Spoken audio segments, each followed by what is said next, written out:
آج ہم ایک ایسی عظیم شخصیت کی بات کرنے والے ہیں جن کی زندگی کردار کی طاقت کا ایک بہترین نمونہ ہے۔ ہم حضرت اسما رضی اللہ عنہا کی زندگی کو تاریخوں یا واقعات سے نہیں بلکہ ان کے ایک شاندار عمل سے جانیں گے جو آج بھی ہمارے لیے ایک بہت بڑا سبق ہے۔ تو آئیے شروع کرتے ہیں۔ ذرا سوچئے کہ جب کسی کے پاس دینے کے لیے کچھ بھی نہ ہو تو وہ کسی کو تسلی کیسے دے سکتا ہے؟ یہی سوال ایک ایسی کہانی کے مرکز میں ہے جو ہمیں ایک خاندان کے بہت ہی مشکل وقت میں لے جاتی ہے۔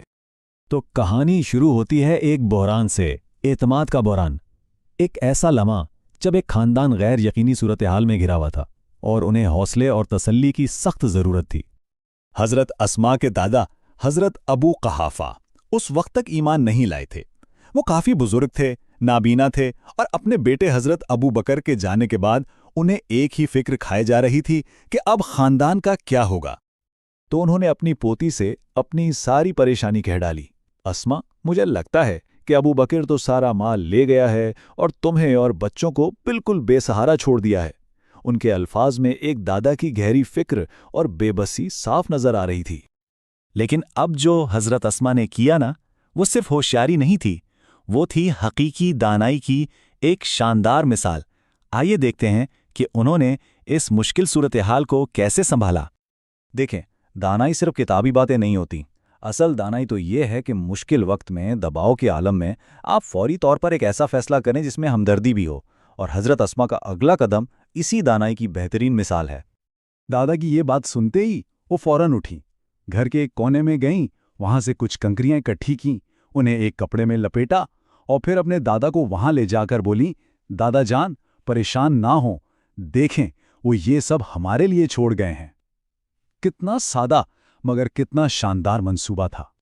اب دادا تو نابینا تھے، جیسے ہی انہوں نے ان کنکریوں کو چھوا انہیں محسوس ہوا کہ یہ تو سونا اور جواہرات ہیں، اور بس ان کی ساری فکر، ساری پریشانی ایک دم ختم ہو گئی۔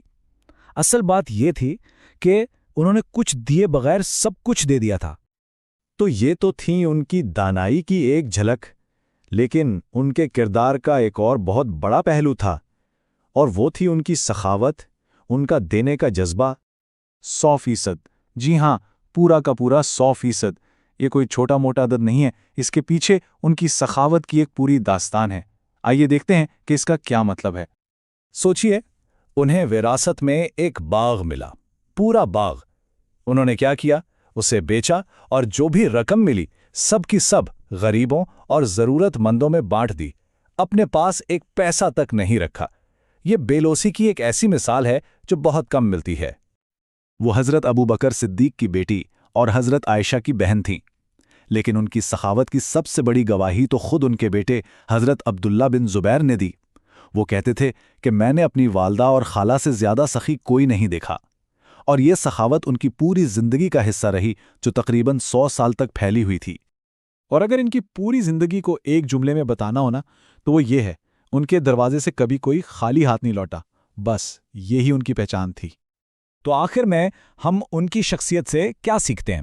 وہ کون سی خوبیاں ہیں جن کی وجہ سے انہیں ہمیشہ یاد رکھا جائے گا؟